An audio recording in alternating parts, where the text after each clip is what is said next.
Pleasure to have you today on the show, Susan Scot Westwater from Chicago, Illinois. Welcome to the show. Thanks for having us. Thank you. Hopefully, we're gonna find out by the end of this conversation that as currently, I think the state of AI, the capital of AI is still San Fran. Maybe by today we're gonna find out that that's moving to Chicago, Illinois, right? There's a few of us. Yeah. Yes, Just a few. I've seen it. I did my research. I mean, there's quite a bit happening right now. Yeah. But guys, again, a pleasure to have you here today, talking about AI and pragmatic digital. You're gonna find these links included in the show notes, whether you're listening or watching this episode. Talking about business AI, right? So we talked about, pushback, and there's still pushback in the industry. And again, you, Susan, you mentioned you just been on a call before you jumped here and, to do this podcast episode. So what pushback do you guys still see from an industry when it comes to this big topic of AI? I think some of the big things we see is number one, tech debt. And it forces the issue of, if you have a lot of tech debt, how are we going to be able to even integrate these systems or disparate silos? How do we connect the silos for that cohesiveness? Because, I'm going to need this solution, that solution. So are we spreading ourselves too thin? The other concern is general privacy, security.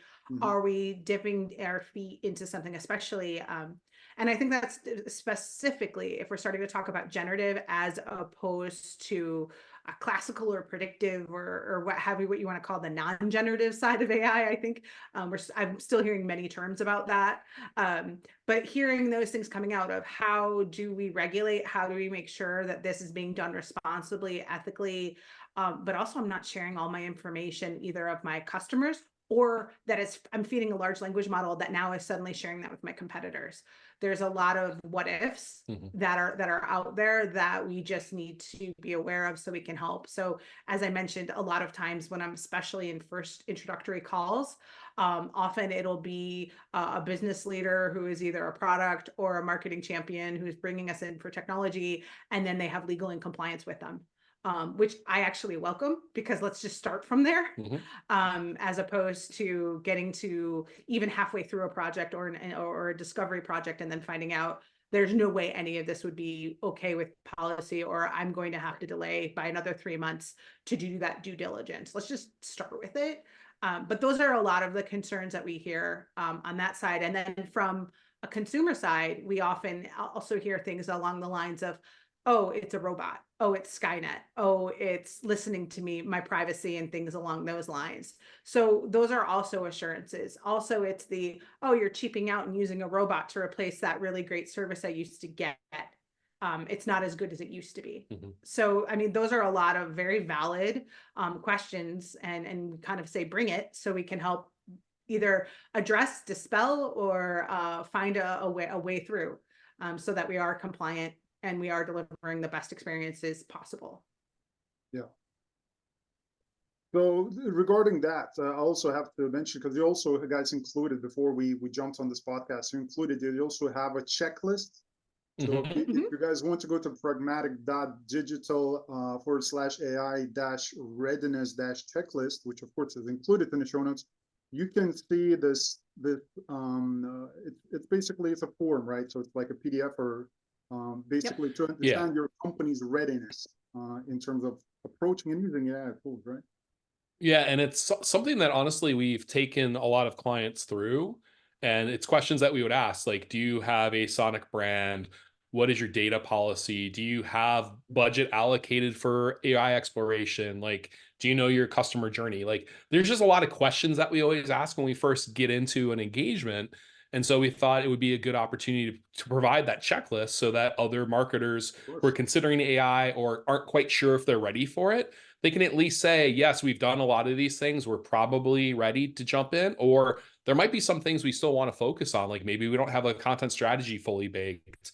Maybe there's different parts that we might have to figure out before we get into AI. Because one of our big precepts is AI is not going to fix problems if you're not fixing the underlying foundation. And so like we want to make sure that you are set up for success, that we can actually build things nimbly, but also something that can scale for the future. But we want to make sure that your house is in order before we actually take that next step and just start throwing technology at the problem. Right. So how does these conversations take place? Because you mentioned, the pushback could be that, security is an issue. Some people might be like, again, depending on the department that you're talking about, I don't want to lose my job. It seems like, it's too much, too many changes too fast, this AI, read an article into, and there's all these misconceptions that taking place, right? Yep.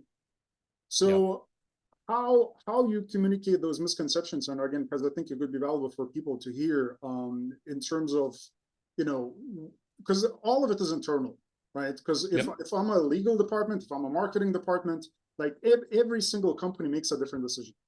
Yep. And if you look at the same company, kind of different company, different industry, same size, makes different decisions. Even same industry, same company, same type, Mm-hmm. makes decisions in a different way. And again, for those internal reasons, we're all humans, we'll make emotional decisions. Right. So how better we can make those decisions? Because I mean, we're talking about some serious tools. Again, Yep. you, Scott, we have been sharing some tools prior to this as well that could, enhance businesses' presence if it's online. Again, do Mm-hmm. more, reach more, generate more revenue. So how can they understand that, these are misconceptions and myths in some cases, and make better quality decisions in terms of, just embracing AI a little bit more? Yeah, the funny thing is, it's similar to what we saw in mobile. And like, so Susan and I have been around for a few years in the business space. And so we saw the early days of the web. We saw what happens, and how we had to help brands figure out, yes, this thing called the internet is a viable communication channel. Same thing with mobile, same thing with social. So there's always that hesitancy. A lot of brands don't want to be the first to market when it comes to adopting new technology. But as we've started to see consumer behavior and consumer usage grow year over year, like we're well past the threshold of people actually using either voice assistants on their phone, on the smart speaker, using AI like, Chat GPT, Perplexity, and some of the other platforms that are out there. Like consumers are already doing it.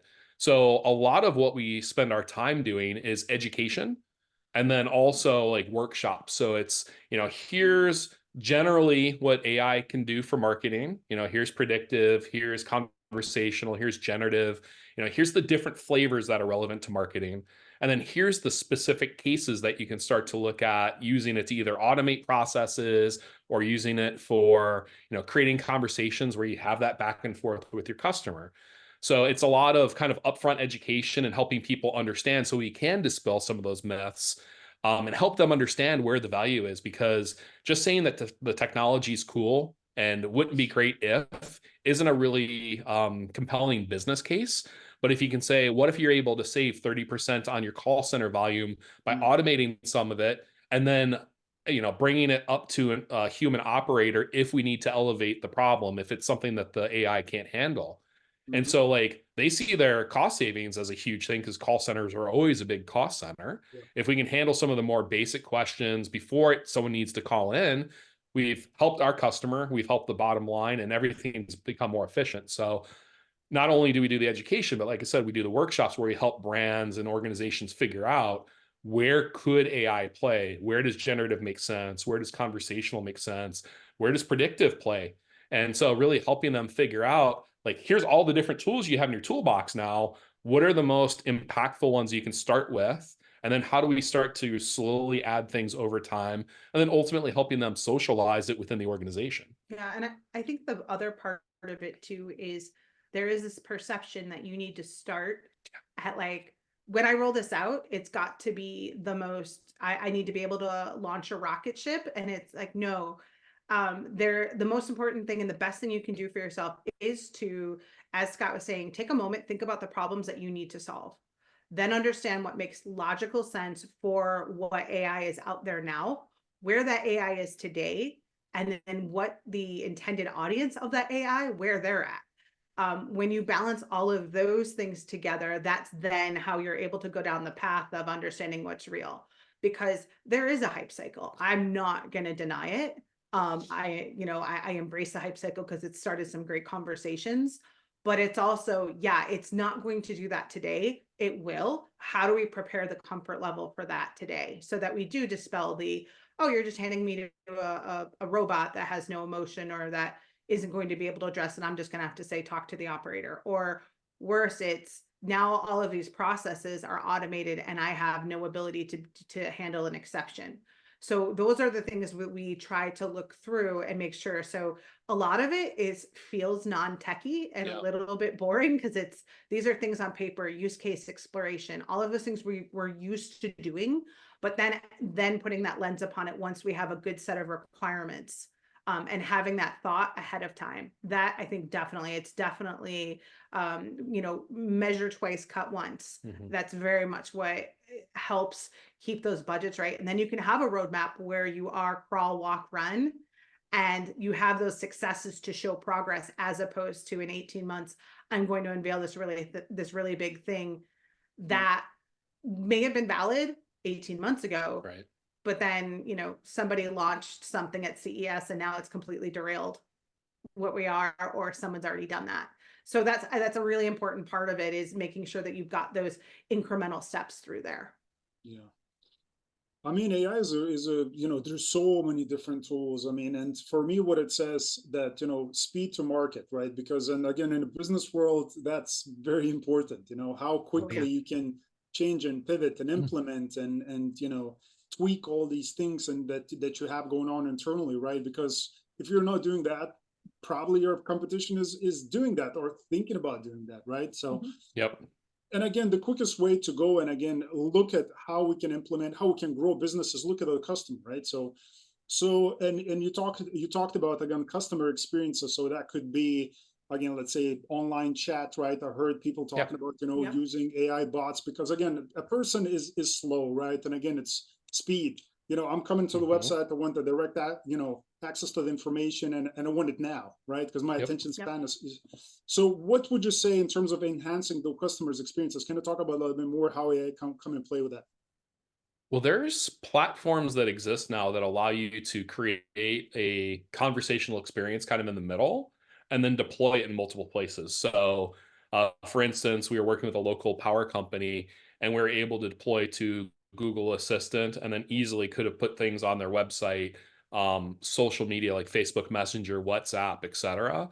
So it's really about how can we automate those conversations that normally require someone to physically log in, read the answer or read the question and provide a response. And actually, in this specific case, there were a lot of social media members on their team that would come in and their first half of their day was just answering all of the questions that came in overnight. So like to be able to answer, let's say 30% of those, 40% of those, that's a game changer. So those people can actually do the rest of their job instead of just responding. So there's a lot of opportunity to be able to provide information kind of before purchase and helping people make a purchase decision.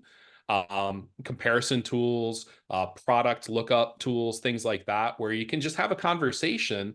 And then through that conversation, it can start recommending some of your products or services, whatever is relevant to the conversation.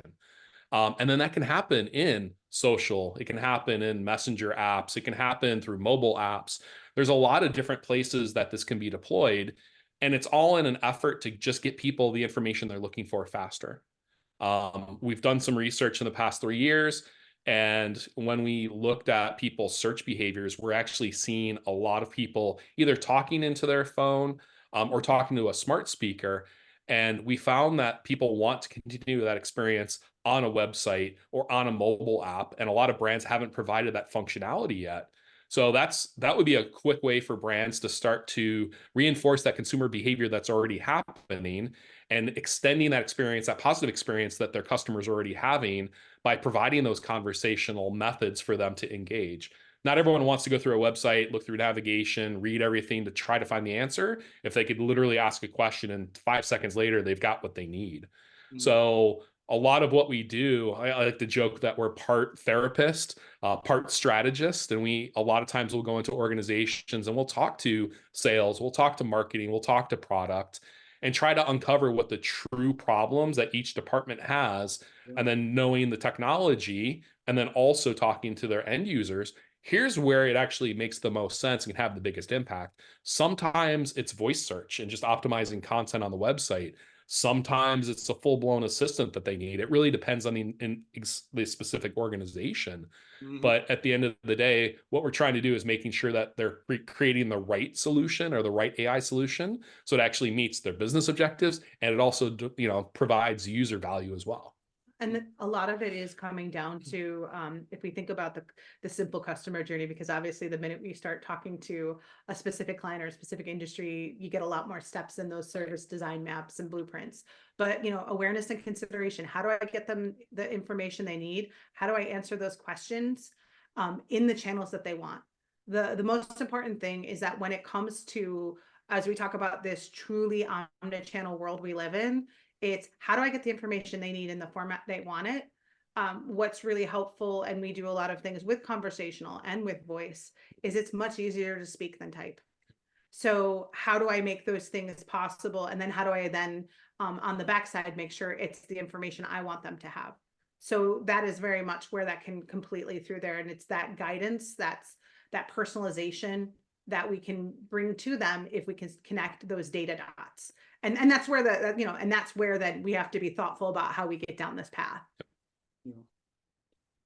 I mean, cool. Because I was looking up right now while we speak, because you know, because again, we're talking about inbound, and I would like to talk about, you know, outbound strategies. So if somebody comes, you know, to your website, that means maybe you already have good enough traffic, and, you know, AI can help to create more traffic, right?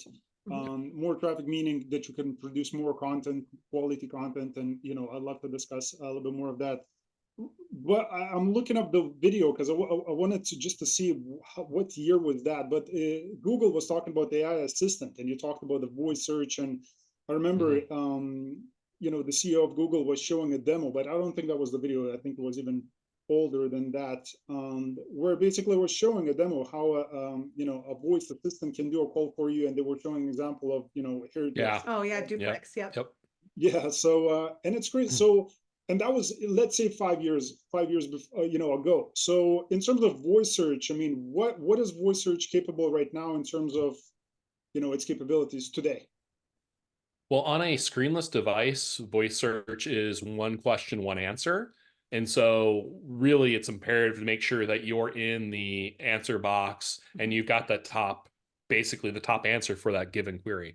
The big difference with voice search versus traditional SEO is people ask questions in longer phrases. So Yes. they'll ask a full question. It's not just one or two keyword fragments. It's literally like a full sentence. And you get a lot more context, you get a lot more nuance. And then if you're a local brand or you have local like brick and mortar stores, the search typically adds around me at the end. So where's the best pizza place around me? And so like those are the types of phrases that you're going to want to start to optimize your content for, to make sure that when people ask those questions, you show up. The other interesting thing that I'm seeing in the data is even people typing, because they're used to now speaking in fuller phrases, they're starting to type fuller phrases. So optimizing for long tail is going to help not only for voice search, but also your traditional searchers that are using like Google search or Bing search as well. So that's really a good place to start. And then that information can also be used to power your assistants or your chatbots on your website, because people, regardless of kind of the phase, they're asking the same questions, or they have the same information needs regardless of channel. So like it's about answering the same questions in video content, in conversational, in blog content, etc., to make sure that we're providing as much relevant information however they want to consume it. Yeah, I mean, the basic premise of EAT from Google of, you know, expertise, and all of those good things, as accuracy, timeliness, all of that, those precepts, they still very much apply. So you need good SEO. From a voice search perspective as well, it's also the conversations that are adjacent. Yeah. So if you are, for example, a food brand, what are the recipes? What are the questions that are being asked around your product that you want to present to? And even as we think about LLMs now and pulling from the data, like as I've heard much conjecture about, is Google Assistant as we know it going to be replaced by Bard? Is, you know, all the folks who are using Perplexity and the GPTs, where does that coming into play? Again, it comes into, do I have my content structured to be found and to be authoritative? Well, I've got to follow some of those rules still that apply to the original. And that timeliness and those things that are coming with out there, but it's not about the keywords. It's definitely about the phrases and the questions and the topic areas you want to own. And that's fine because you get that much more of a quality audience then. Mm-hmm.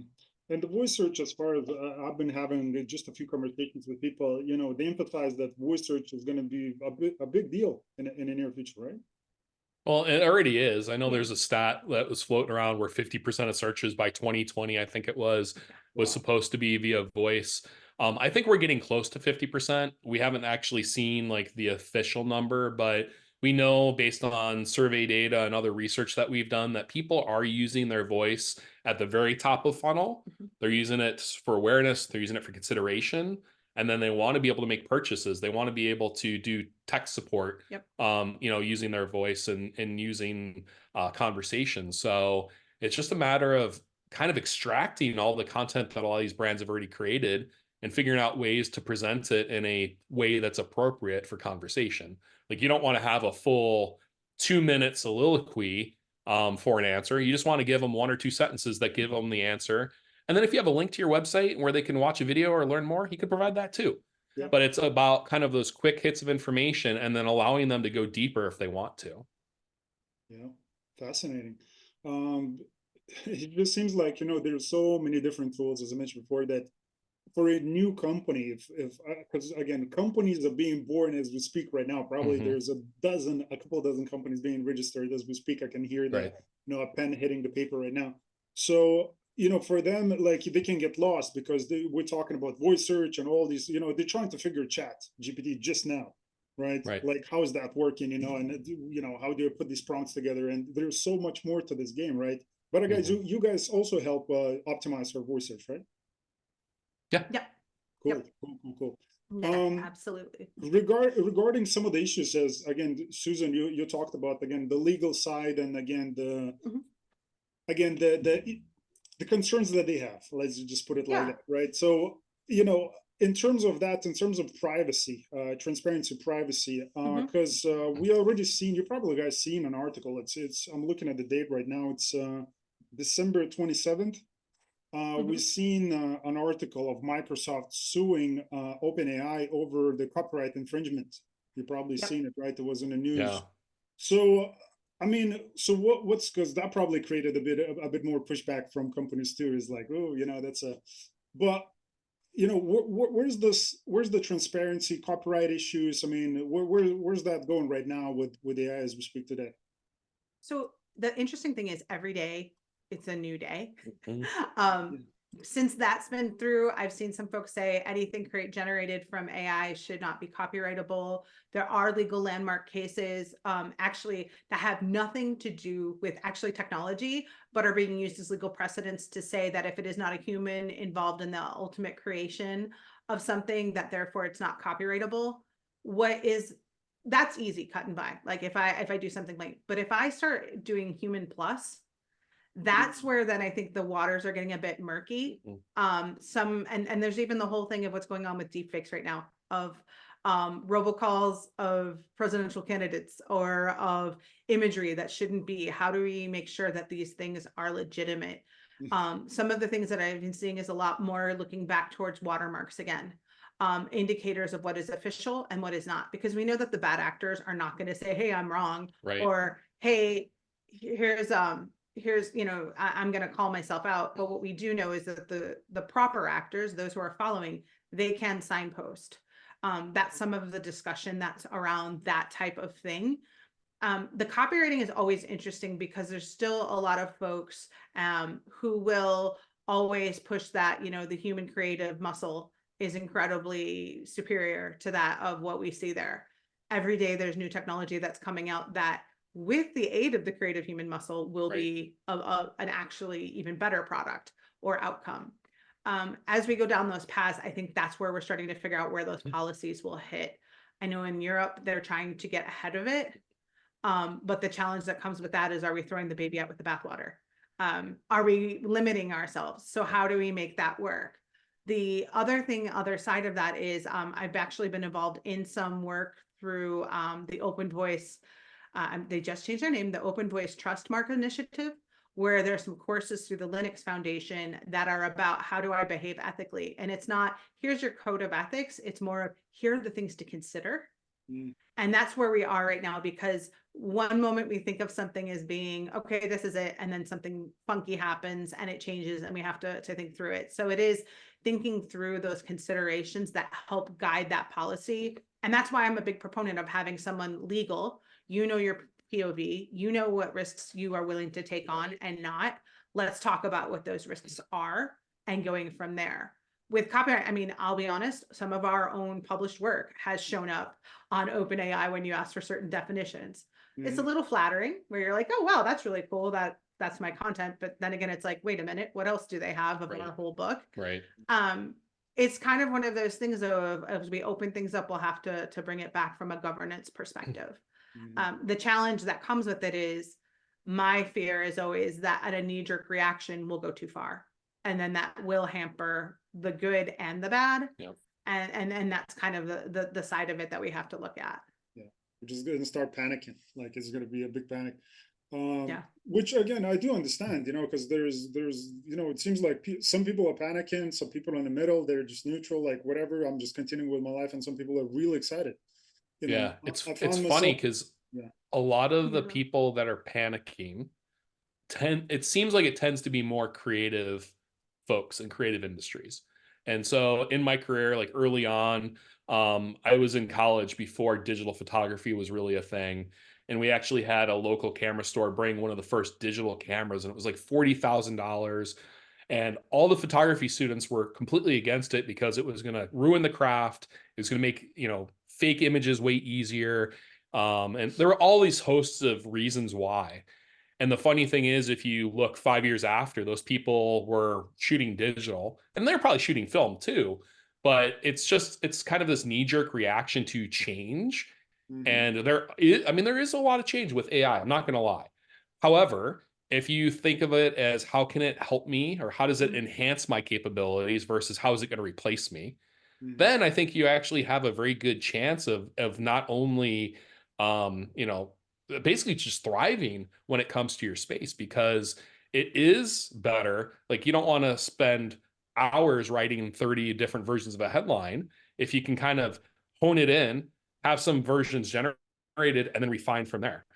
I found ways almost in every different aspect of my work style that I can actually integrate AI, whether it's in video production, whether it's in Hey Gen allows you to create a virtual avatar, clone your voice, and then create videos. There's different tools for different things, but I think the big thing is try it, see what works for you, what doesn't work for you, and then just embrace what works and see how you can actually get comfortable. Because a lot of what we're seeing, it's still on the individual level within organization. So, maybe a marketing manager's trying it out. Maybe this SEO person's trying out something there, but at the business unit or larger level, there are no official programs in place. There's a lot of exploration. There's a lot of people trying to figure out where it might fit. But I think it's a matter of, how does it make my job more efficient, especially if I can automate some of the stuff I don't love doing. That's always going to make my job easier, and it's going to allow me to focus on the stuff I actually do love to do. Yeah. And interesting. I mean, it's exactly what you're saying. Just like Susan, just like you said, that there's no cookie cutter approach. I mean, it's case by case situation regarding their, how do they, how they're sensitive in terms of, understanding AI. Are they open to it? Do they need a little bit more learning? Maybe come into a few of your workshops? Do they need to have a conversation? Do they need to go in a relationship with you? And maybe along the lines, they'll turn around, maybe not.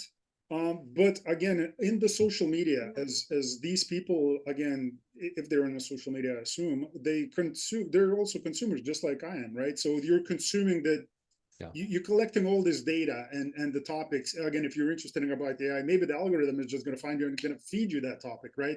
Which again, I came across a few podcasts talking about AI, so I'm going to look it up myself.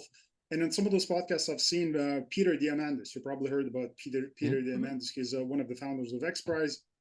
And him and his partner, it's a known podcast that he's been on, So and he's talking with a host, and they're talking about that basically the billion-dollar companies that used to be found back in the day, or still today, they have approximately 1,500 people per company.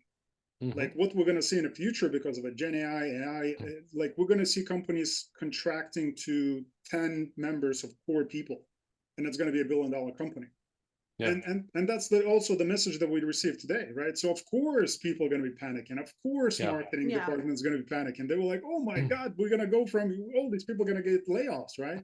So that's one message, but there is also other messages. And again, you know, so it's very hard because as a consumer myself, I'm looking what's happening on feeds, and it's very sometimes hard to navigate and find your truth, right? And Yeah. make, you know, decisions in a company that will, you know, good decisions. Because as I always say, you know, the best math that you can learn is how to calculate the future cost of your current decisions, right? Yeah. Is like how you can make a quality decision right now.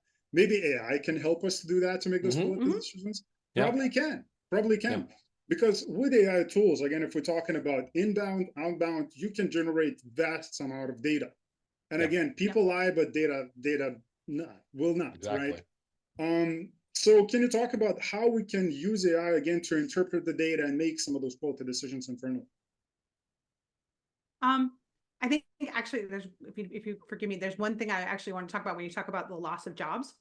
Sure. And the things of that, like one of the, because I know I'll forget that moment. But I think when we do talk about that, yes, there will be shrinkage. There will be, for sure. The ones, and I think by now it's a cliche, is the whole AI is not going to replace your job, but someone who knows how to use AI is going to replace you. Yes. If you don't embrace it and you don't learn how to make it. And what do you do about that? And like, as we just talked about, it's more of an individual level right now. How does it make my job easier? And then I mean, I think, I actually heard Ethan Mollick talking about this of like, as a company, you find that individual who's figuring out how to make their job easier, you give them a bonus for figuring that out, and then you share that. That's the encouragement that should be happening to help with that, you know, first of all, covering off on that. So it's important to be the human in the loop. It's important to be the human who understands how to work those things and use AI. It's also embracing it and bringing one into the fold, finding one you want to work with, and learning and understanding how to work with them. Especially when it comes to like these big things of like the Chat GPTs, the Perplexities, the Bards. I have my own personal preferences. A lot of times I actually play with them and pit them against each other, but that's because that's what I get to do for a living. Yep. But it is making sure that you understand how those things work and how to put them to there. Those are the things then that I think will then teach you how do I make that read my data better? How do I inform it so that it can give me the information I want? Because right now, some of them not so good with the math, and we know that, but they're going to get better. And that's going to be through how I learn how to ask those things, how I structure those things and work back from outcomes I want. And then I'm able to start to get that to help me read the data. Help me, I mean, it's predictive, it's pattern finding. Help me find those patterns that I'm not seeing because I'm a human and I'm only looking at it from this level. It's understanding what those lenses are that you might be missing. That's how we can use those things. And that comes from an analytical perspective. That's, you know, everything from certain SEO dashboards that we look at from a traffic to put that down into a practical perspective. As opposed to other higher power things like what Tableau and Salesforce are doing. And the other side of that, and this is where conversational gets exciting, is figuring out how to make it so that I don't have to ask the specific command of show me, you know, YAG over this. No, make it so that like, hey, I want to know what the sales are of product X last year. And it understands that. And that's where that natural language processing comes into play of, oh, this is what they're asking for. Those are ways that it's incredibly powerful. I think anyone who's ever worked on SharePoint or any of those things would feel like if I could just ask it, rather than having to go through commands or things like that, those are the things that make them powerful. And that's then what unlocks the data to tell me as you think of a question. Of some of the work I've even looked at of, hey, help me understand what this new regulation is. Help me understand what this new requirement is. Because that's something that'll be out there that they can keep on top of. It can't add the strategy, but that's where then we become the holders of, I need to know to ask the right questions So it's definitely those two things together. Well, and there's a great example. We were at the Restaurant Association conference last year, and we actually met a company who was doing predictive analytics for restaurants and helping them predict how busy they're going to be based on the weather, prior sales data, what the trends are in the specific geographic location. And so it helps restaurants figure out how they should staff. Like, are we about to see like 3 90-degree days in a row, and do we need to have like more ice cream available? Like, it helps with inventory management. So just by being able to see historically what's happened, but also combine it with other data points that you have, you can start to then predict what those behaviors are going to be in the future, or at least what your traffic might be like, so that you can actually right size against it, so you're not short staffed or caught unaware. So like, I think that's a really good example, just to kind of give a concrete example of how predictive could be used within an organization to start to look at how we might be able to use that information to change how we operate. That's fascinating as well. So restaurants, that's a great example. There's by 2020 data, there was 749,000 restaurants in USA alone. Yeah. So, and again, restaurants is a tough business. I don't know if you guys ever watched, Hell's Kitchen or anything Oh, like yeah. Oh that. yeah. I mean, that's tough business. It is tough business, and It is. not every business has Gordon Ramsay coming in through the door and trying to fix them. Yeah. So it has to be an internal decision we have to fix ourselves, right? And that's where Yeah. AI can come in, because I mean, you don't need to get you don't need recession to be wiped out. It just could No. anything could happen, right? So, and again, when it comes to making those internal decisions, implementing AI, and we talked about employees embracing it, because it has to come to that, right? People, Yep. AI is just a tool, and employees is the one that's using that tool. So so you come in, you provide a turnkey service. So you show them again the ropes, if it's the ropes, or how they can take their business Yep. to X. You do a workshop, and they start to understand, okay, this is going to work right now today. In a long run, right? What do you say to marketing professionals in terms of honing those skills and competencies that they need to develop for these tools, to use these tools? I would say, yeah. I mean, the competencies that you need to do is getting, again, comfortable, becoming that human in the loop. Mhm. I think there's also an incredible, while we're talking about all of the backside, the back end of informing from a data perspective, helping form the creative product, helping me assess competitive analysis, helping me to look at different ways of market landscape, or even trend forecasting of all the information that's out there. This is my superhuman librarian who's going to help me with that. There's also an incredible opportunity on how we are delivering this to consumers that, quite honestly, needs to catch up. Yeah. I mean, you say chatbot, and depending on who you speak with, their eyes roll into their head and they go, oh, please no, give me the operator, or don't make me go to the IVR. Oh, I know. We have an incredible opportunity right now to improve that big time. And the creative product. I mean, I've in my career of working at some really big agencies, there are some really smart creatives who know how to polish those things into making them feel much more beautiful, much more elegant, and actually, quite honestly, much more authentic. And that's where, conversation design, but it's also sonic branding. It's also thinking about the voice you use. It is all of those intentional creative delivery mechanisms that then will help dispel and also create that comfort. I have one client that I'm working with who has talked about the blurring of the experience between artificial and human. And in between there, how do we blur that? Now, I will say right now, caution, huge asterisk, just because it's on print. Never, ever, ever just switch people over. You need to be transparent of when you're working with virtual versus human. But the idea of that the quality of the experience maintains, there is a lot of ways of being able to do that. That isn't necessarily functionality, it's delivery. So as marketers who spend a lot of time thinking about what are we going to say, it's the how that's also really important. How, what are we going to use this for? How are we going to use it? And so though I think that's where we're going to see that refinement. It's just like the cringe. I think anyone who's ever worked on the first website or had dealt with GeoCities or any of those things, and then you go back and say, oh my gosh, I can't believe I built something straight up on HTML. It was horrible. I still cringe at the first websites I worked on. I don't cringe about my first voice experiences yet. I know it's coming soon. but it's that idea of how do we make those improve upon that? Because the other thing that Ethan Mollick says that I love and it's inspirational is this is the worst AI you're going to be dealing with. Yeah. It's only going to get better. It's only going to get more sophisticated. So jump in now, because then you'll actually be able to develop with it. Yeah, and there's conferences like the conference you're having in the summer, MAICON, Marketing AI Institute's conference. Like there's organizations out there, and we're actually instructors for the Marketing AI Institute.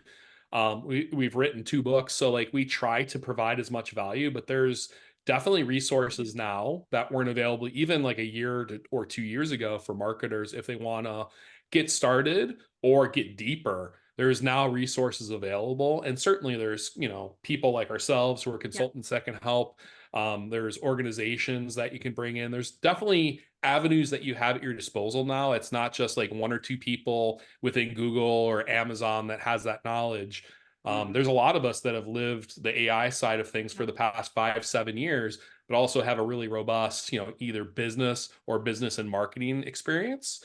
And so like in our case, we try to bring those 2 together so we can actually be the liaison with the tech folks, but also like talk to the business folks and say, here's where the true value is, and here's what you can expect by implementing X, Y, or Z. Yeah.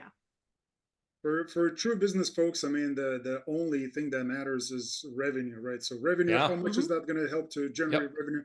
And again, maybe we can, touch base regarding of tracking, metrics, KPIs, and what KPIs they should be tracking, because maybe some of those tools are not going to provide instant boost. It's going to be 100x overnight. Maybe you can show some of those cases. I mean, everybody will be years right now. So what KPIs they should track? I mean, how fast they can see that turnaround in a company? I mean, if it's weeks, if it's months, what should they expect? I think it depends again on where are you looking? Like, what are you looking to do? Is it from a customer service perspective? Are you doing call avoidance? All right, that's an easy metric to find. Or avoiding callbacks, or looking at duration till problem resolution. Those are all very valid depending on how you're implementing that. Now, if you're looking at from an analytical perspective, how is that giving me the data I need so that I'm able to make the decisions? And then that gets to be a little soft, right? Of how is this impacting it? Well, it's getting me that information faster, so I'm able to respond better or make my better decisions. When we look at how is it helping me with sales, it is again looking back to you, because ultimately, here's the reality of it. We have to think about how it goes back to those important things of selling something, servicing something, or finding that information, because that's how we're going to justify ROI. So we are, I mean, is it traffic driving, depending on if I'm doing interactive Spotify ads that involve AI?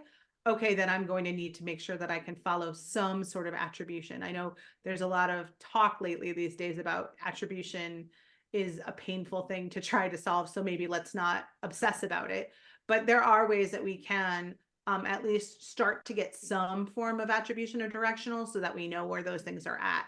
Those are at the high levels of the problems I'm trying to solve. And that's why it's important to think about the problem you're trying to solve, because your natural, how do I know what success looks like?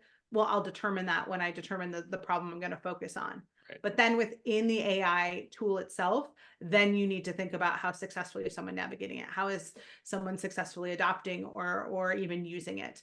Those are the other things that come through. Obviously, then like for conversational, we have a whole other set of KPIs that help us understand, is this performing well? Just like how we look at optimization, test and learn, content design, all of that good stuff. So I think the thing that gets intimidating is it has AI in front of it. A lot of this, sometimes I do say to marketers, you know this stuff, you just don't know this angle of it. Yeah. And that's okay.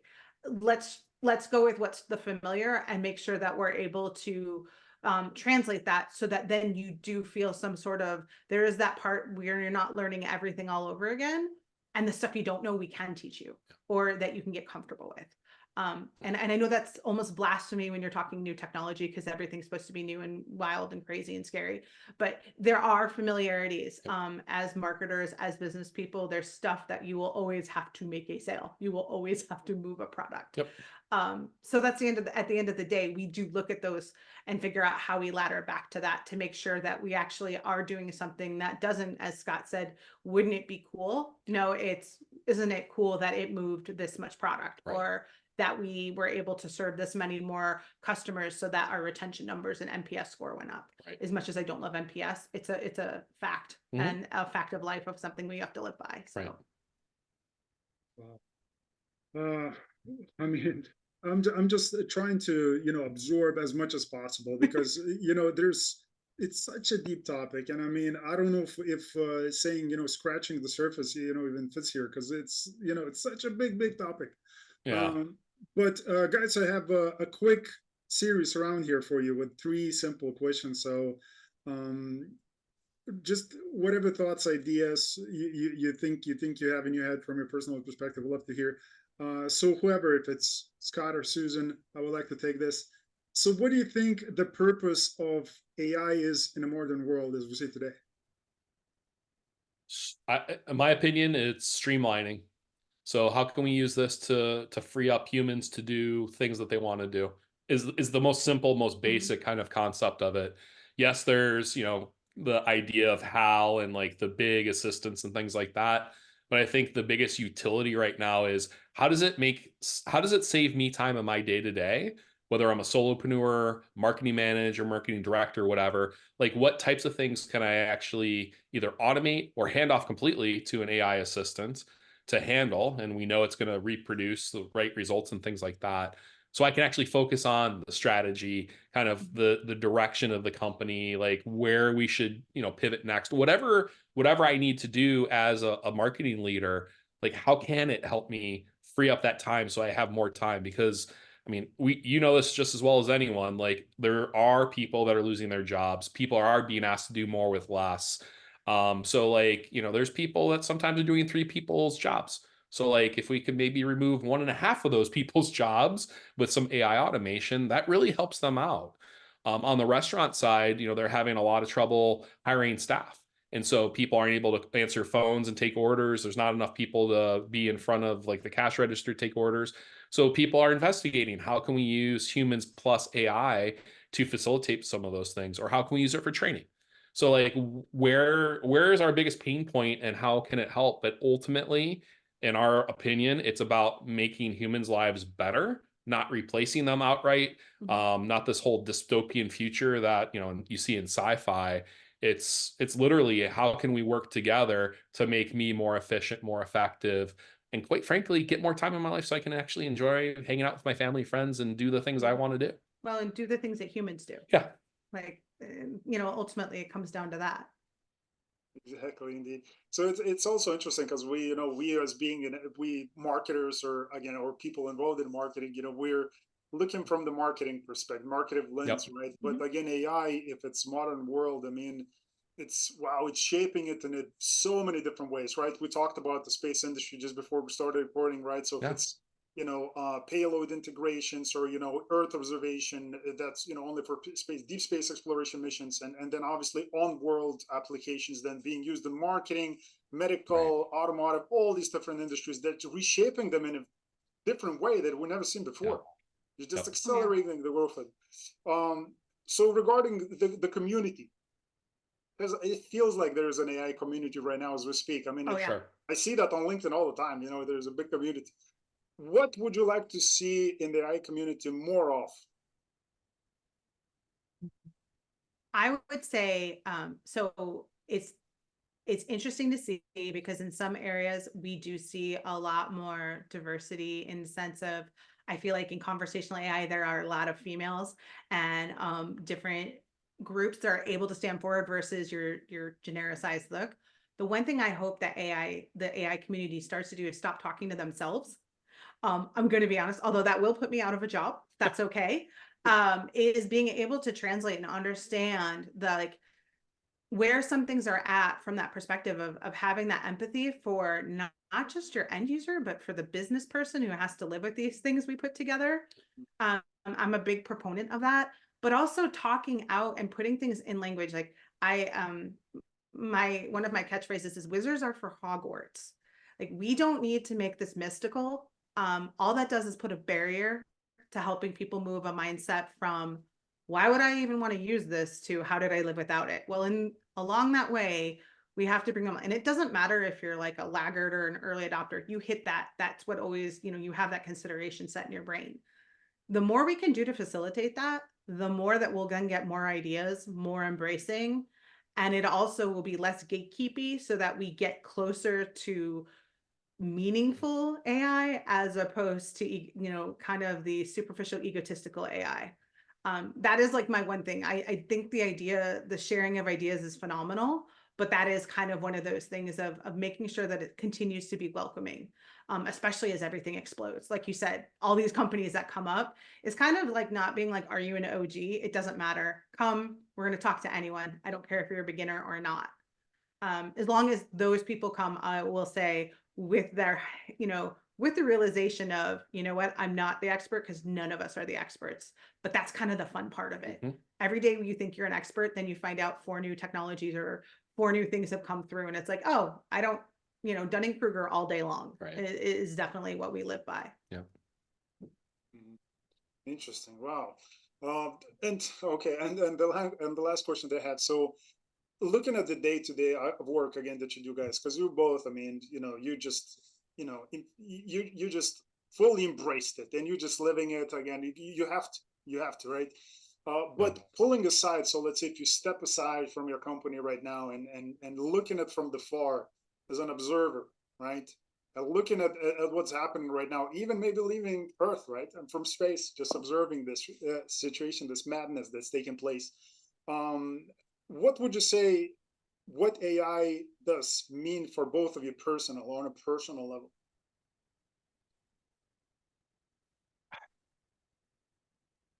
That's a really great question. Yeah. I mean, I use it in not only my professional life, I use it in my day-to-day life as well. By trade, I'm an art director and designer. So like I've been playing around with a lot of the different design tools just to kind of see what's even available. But I started playing around with this concept of mashing up Italian foods and very famous Italian landmarks. And I called it I Love Italy. So it's AI Love Italy or Heart Italy. And so I'm actually using AI in a personal, just like mess around project that started out as a joke. I had seen someone float, there was an image floating around on Twitter, I think it was, where someone created a Christmas tree with tacos. And I was like, I wonder what that would look like if it was pasta instead. And then it was like, well, that's interesting. I wonder what else I can do. And it like turned into this thing where like I created like an image of the Colosseum in Rome out of Italian cheeses. Or like there's just like gelato flowers, like, on the island of Capri, and just like being able to kind of like play around with it. But not in any sort of commercial way or anything like that. Just kind of playing around with it to see what I can even expressively create with it. And as much as everyone thinks AI art is cheating, like there's like 2, 3, 4 hours worth of work that goes into each image because it's never right at the beginning. So like I'm constantly like pushing myself to refine it, see how I can actually get it to get the language to get the output to be right. So like there's just a lot of cases, or like with our son, helping him with homework. Like last night, he had a question about one of his math problems, and I was like, I think I know the right way to do it, but I don't know how to explain it to him. So I basically put the problem in the chat GPT, and I was like, help me explain this to a 5th grader. And it basically broke it down. And I was like, okay, so first you do this, then you do this, then you do this. He goes, oh, I get it now. So like just being able to like use it for things like that for me has been a game changer. Cause I mean, I don't remember how to do a lot of the things I learned in, elementary school, Well, the new math and it's too. different now. So I don't know. Do you have any? Yeah. I mean, like the first word that comes to mind, and we just talked about freedom. And as weird as that is, because technology, I mean, we are actually big outdoors people. Yeah. I've noticed this trend amongst the AI community that the more AI you do, the more you have a tendency to go for a week where there's nothing, and you go off grid just to recharge. But there is a freedom that does come with being able to free to communicate with anyone. We're using AI right now to learn another language. We are using AI to be able to connect to other people. That's incredible. From that idea, I don't want to be as egalitarian or as gravitas as democratization, but it is access to information. Of like working on projects in the past where, oh gosh, I wish we could address the Polish speaking population, but we don't have enough funds. Right. AI makes it possible for us to have the freedom to connect that and then create that, which is, I think, is incredible from a professional. And then personally, it's helped me be able to tap into that as well. Again, free me up to do the things that a human does, so that I can go do the things I love and what I love about my job. And then the things that remind me, oh yes, this is work. That to me is the incredible aspect of it. Yes, there's a ton of other things to it, but that's what gets me excited, of being able to connect and communicate and and get that wider reach. And actually, this is work related, but it works on both sides. So Microsoft has a translator tool, just like Google Translate, and they actually have a conversation mode where you literally go into the window, put in a little code, and then the other person selects their language, you select yours, and you're talking into your phone, and what you say shows up in their language on their phone. And so we actually have a client in Madrid right now who speaks really good English, but he's more comfortable in Spanish. So we'll speak in English, it translates through the app, and then he's able to read exactly what we're saying in Spanish, and he speaks in Spanish back. And so, like, you don't have to worry about that awkward pause during the translation when someone's actually trying to translate for you. It becomes more of a natural conversation. And I mean, certainly if you're traveling, that would be a godsend as long as you have a cell connection. Yeah. But to be able to like speak to people and have them understand you in their language, like we're trying to learn Spanish, but it's certainly not good enough to conduct We business can in. talk about buying green dresses. Yeah. But you know. Yeah. Or how much I love apples, you know, like Yeah. that kind of basic stuff. But so like even tools like that, which does have a business application, has a ton of application personally.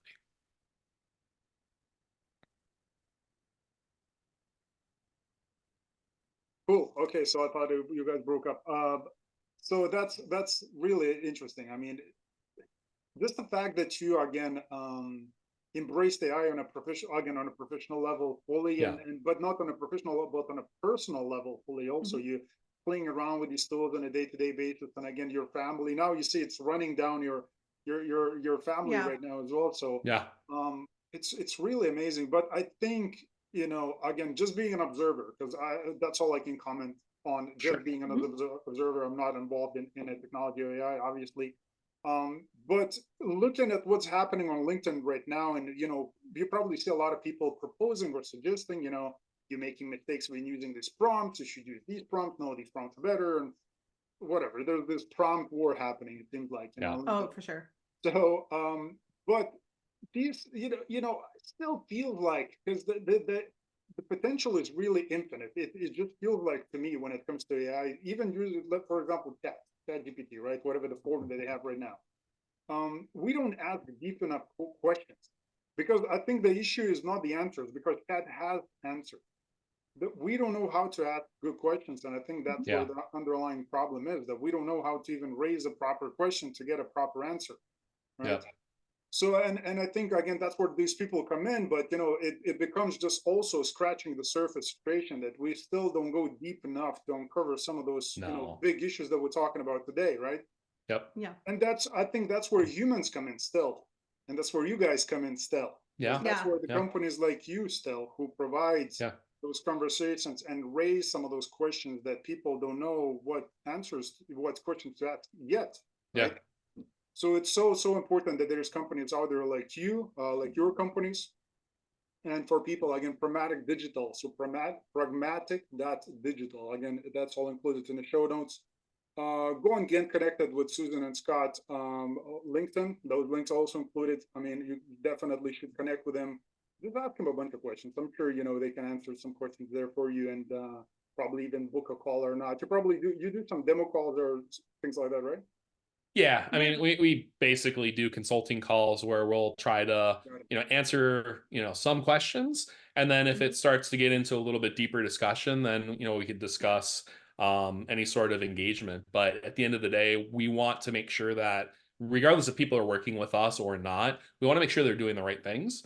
And so like, that's why we wrote the book, to give people a framework to work from. And that actually has been incredibly helpful. And we're starting to hear feedback from the people that have read it. It's like, wow, I didn't even know this was possible. Now I want to actively explore how to do X within my organization. And yeah, So like there's certainly, we're happy to have those conversations, or if it's just something quick on, LinkedIn, please connect with us. Yeah. Either send us a DM, or if you see a post and you're interested, put a comment in. Like, we're happy to have those conversations. Very cool. Very cool. And you're also going to catch Susan and Scott on Serious Marketing event in June, where they're also going to be Yes. presenting, and that's also included in the show notes too. If you want to check the event details, you're going to find it there. Wow. I mean, there's so much to take away from today. Because for me, again, who's outside of that world still, even though on a day-to-day basis, of course, I'm using the chat and a variety of different tools. But once you get closer to the people like you understand the potential that's there for businesses in terms of just accelerating growth, doing more, and all these different angles that businesses can approach and just provide Yep. more value for their customers, right? Yep. And Yep. do it faster, right? And grow faster. Yeah. So very fascinating topic for sure. All right, so pleasure to have you once again. And look, I'll look forward to the conversation and your keynote in June. I'm sure we're gonna get a lot of exciting updates by then. And for you guys, I'm gonna catch you in the next episode. Appreciate it. Excellent. good. Thanks so much. Thank you. Thank you.